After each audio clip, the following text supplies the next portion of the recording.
Hallo an alle Ritter und Burgfräulein, hier ist der Carsten und ich bin heute wieder im Mittelalter unterwegs, wie ihr seht. Ich habe euch ein paar kleine Sets mitgebracht. Von den Löwenrittern hier, das Siege Card und den Streitwagen und von den Black Falcons das Katapult und vom Wolfpack noch den Wagen hier hinten.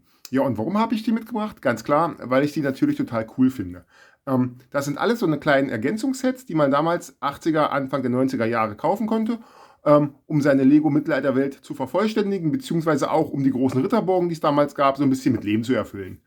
Und genau darin sehe ich heute so ein bisschen das Problem. Ich kann zwar aktuell wieder eine große Burg kaufen, das Lion Knights Castle und auch den mittelalterlichen Stadtkern, beides relativ große Sets, aber mir fehlen diese kleinen Zubehörsets, die man quasi früher hatte. Klar, ich kann heute auch wieder die alten Sachen dahinstellen, aber ich hätte halt auch gern mal was Neues.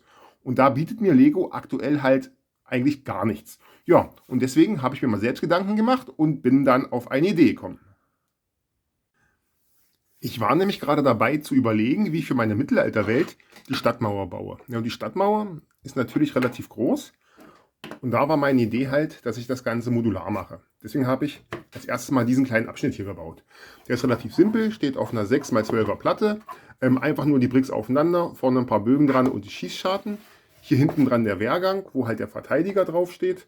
Abgestützt durch ein paar Holzpfosten und hier unten noch jede Menge Platz für alles Mögliche, wie zum Beispiel ein Verkaufsstand. Ist ja innerhalb der Stadtmauern, das heißt, da kann sich ja noch ein bisschen Leben abspielen. So, genau. Das ist das gute Stück und ich habe es bewusst relativ simpel gehalten, weil die Stadtmauer wird sehr lang und das Ganze muss natürlich dann auch realisierbar sein an der Stelle.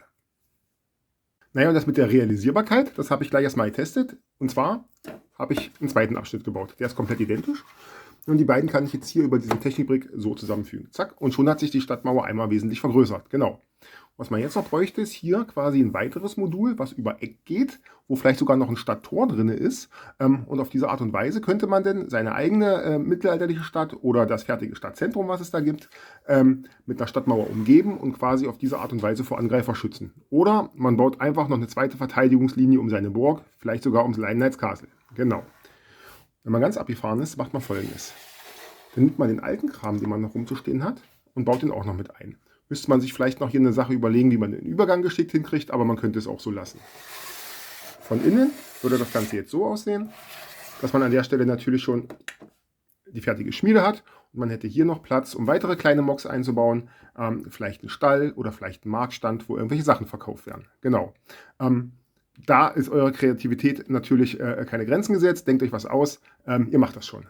So, jetzt müsst ihr mir nur noch eine Frage beantworten. Und zwar, warum bekommt Lego es nicht hin, mir ein derartiges kleines Mauerstück anzubieten? Vielleicht noch mit einem Angreifer dabei, vielleicht noch mit einem zweiten Angreifer dabei. Ob das jetzt Black Falcons sind oder welche vom Wolfpack, ist immer völlig egal. Aber einfach nur so ein kleines Set als Ergänzung zu dem bestehenden. Das ist nämlich genau das, worüber ich vorhin gesprochen habe, dass mir zurzeit so ein bisschen irgendwie das kleine Zubehör fehlt. Und auf diese Art und Weise würde halt die Lego-Stadt noch ein bisschen anwachsen und gleichzeitig würde man auch noch seine Armee immer weiter vergrößern. Also ich würde das total cool finden. Wie seht ihr denn das? Schreibt es mir gerne in die Kommentare. Ich bin neugierig. Genau.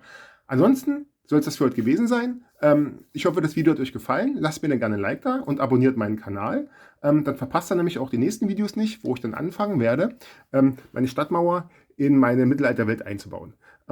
Ich sage dann Tschüss für heute. Ich wünsche euch viel Spaß bei euren Projekten. Macht's gut und bis zum nächsten Video.